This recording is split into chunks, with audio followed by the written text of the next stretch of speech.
It took me a couple of weeks to say yes to First Lady regarding this inspirational message. I immediately said, huh? Like, why you choose me?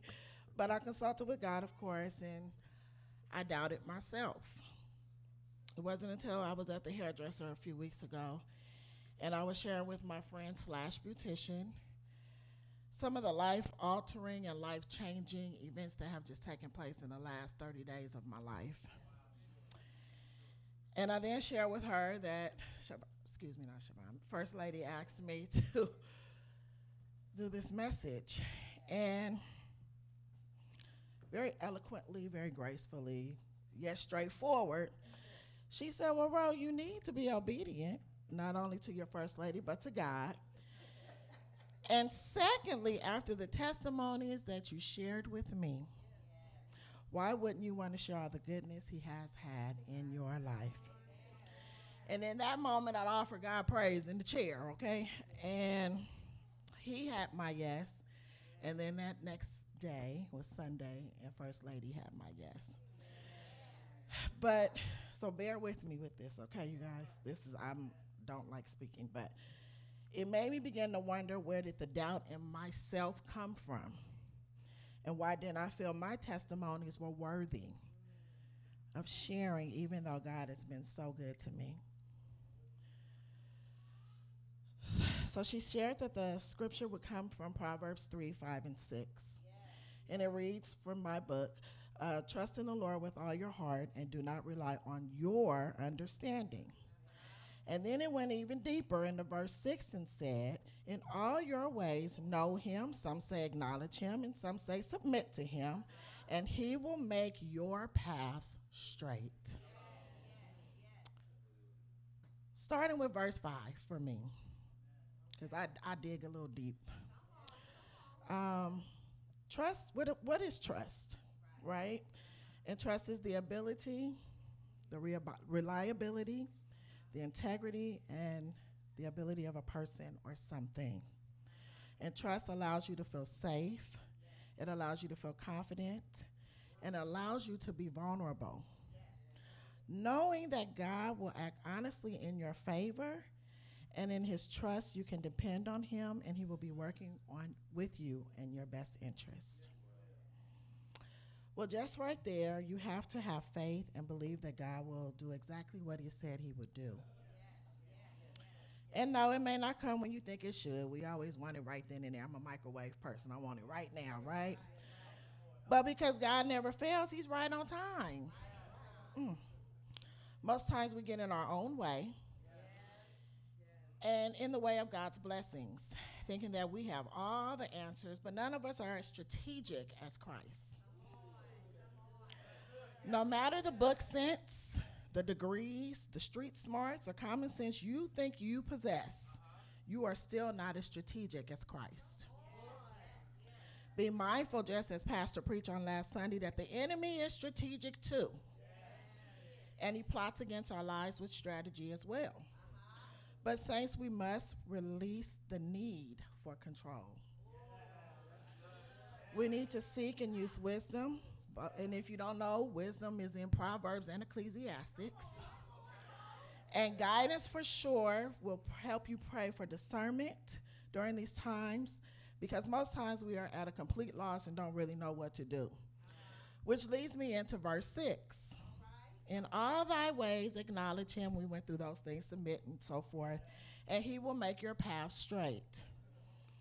With all of the adversities and struggles and challenges you may go through, even though you trust in God, things are still going to happen. Conflicts will arise, I believe most time, because God gives us options, right? We can either choose right or we can choose wrong. It's up to us. But you should have some ease in your heart, your mind, and your spirit, because you can trust Him. Isaiah 26, 3 and 4, thou will keep him in perfect peace, whose mind is stayed on thee, because he trusts in thee.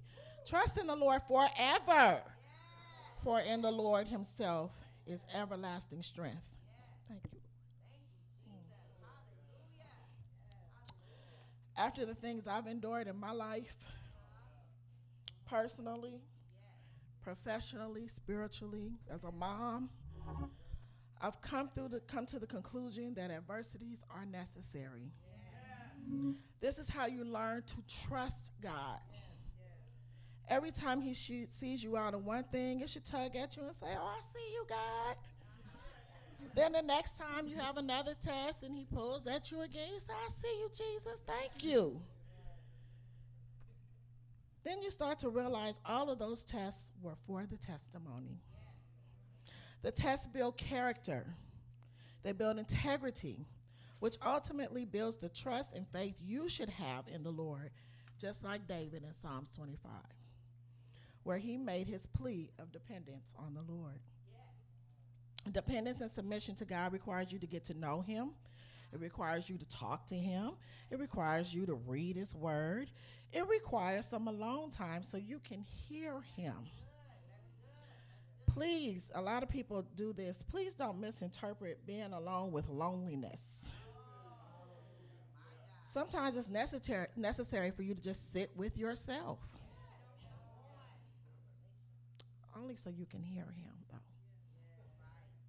Sometimes you just need to sit in his quietness, which is his peace. Calm yourself. Think things through. Time alone with God gives you the opportunity to pray for direction. It gives you time to pray for your walk with him. And it gives you time to pray for purpose. And it gives you time to pray for what the vision is. If you ever get lonely, I suggest you use your little fingers to go to Psalms 23. But if you feel you don't know how to pray or are uncomfortable praying out loud, just write them down. It's okay. Just start with, "Dear Lord, dear Heavenly Father." God knows your heart, as my First Lady says all the time. I know I personally have a little adult ADHD because I can't keep still and my brain is always constantly overloaded with stuff. So most times I have to journal my prayers because I get to praying and then something else comes up in my brain. I'm start thinking about that, right? But in my journaling, I'm still spending time with him. I'm getting to know him. I'm acknowledging him. And I'm submitting to him. Now be clear in your prayers. And I'm going to get to that in a second. Because he will grant you exactly what you ask for. So be careful. So now it's testimony time. I don't have to read no more. My grandmother passed away December 16th, 2022. I almost died December 31st, 2022. Literally was on my deathbed. Okay. Another thing is that I'm an adopted kid. And I don't know many people. I'm an introvert and I'm quiet by nature. I found out I was adopted in the 4th grade. I had a wonderful mother, have a dad, but my dad was in his season of the world. And I found a picture in the closet and I said, "Well, Daddy, who is this?" And he said, "That's you," but it had a different name on the back, so that's how I found out. So that was 4th grade. So you're what, 9 or 10 years old at that time? Trina and I just became best friends at Windsor Hills. And I started my search for my birth family at 18. And here I am 50 years old. And so every year around September, I go in a depression every year. And I stay to myself because of it. I'm sorry if it's running over. But I said this year was my last year searching for them. My mom had brought to my attention, she said, "Well, you got to start doing the math, baby," she said, "because folks getting old and getting out of here." And I didn't think about it like that. So when I started doing the math, I said, eh. And so I prayed. I said, "Lord, I don't have to have a relationship with them. I just want to put some eyes to a face," right? And so, Brother Ray, I thank the Lord for you, for your birthday, because your birthday kept me out of a depression.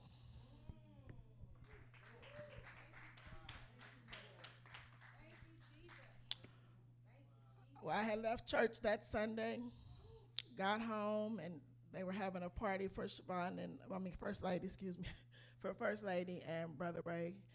And I said, I'm not going to go. I just wasn't feeling it. Until I got home. And of course, I bury myself in work. That's what I do to mask what I got going on. And I started checking emails.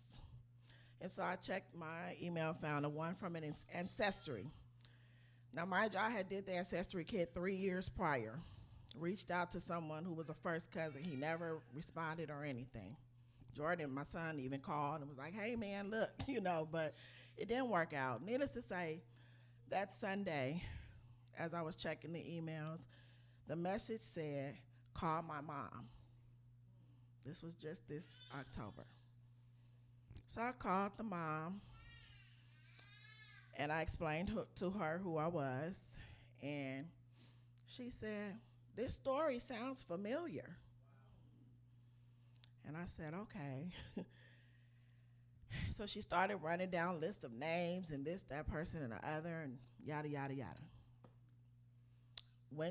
Got up, put some clothes on, still went over to see Brother Ray and Siobhan celebrate their day.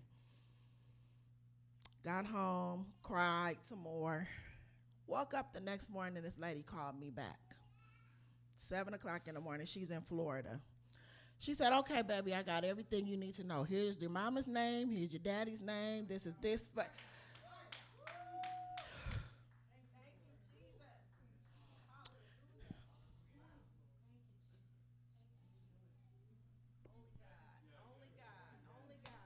it's a struggle that I've had for so long. It's a struggle. So Trina and I was getting ready for work at the same time, and Trina was on the phone, and we started looking up the names on Facebook, because social media has everything. And so we just started calling numbers, and we called, I guess she's a cousin, and when I told her, she paused for a minute, and then she said, hold on. And then she called her sister. Well, her sister was, her mom. Her mom is my birth mother's sister. And they had their reservations at first, but it turned out that that's my birth family. I have 2 younger brothers. I'm actually leaving Thursday to go see them for the first time.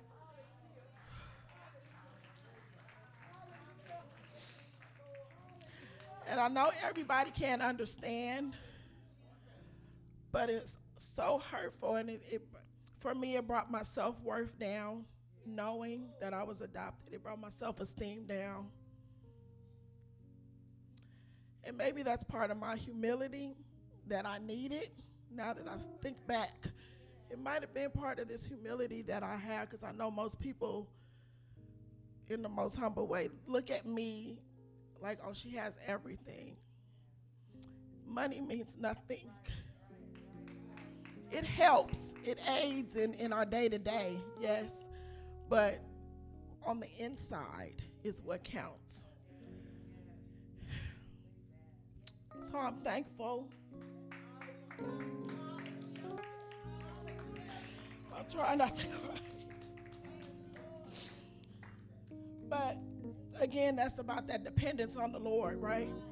And understanding what he's doing. And so when I said to you, be careful what you ask for, when I found out my parents had passed on, I remember saying, I don't need a relationship. I just want to put eyes to a face. Well, guess what? That's what he gave me. It's through a picture, but he gave it to me. So be careful what you ask for. So the dependence on the Lord, I don't know what the future holds for me, but I trust him. I don't know what God is doing with me right now, but I trust him. Even standing here in this unfamiliar territory right now, I still trust him. I don't know what God is birthing in me, but I trust him. And I pray that you all trust him as well.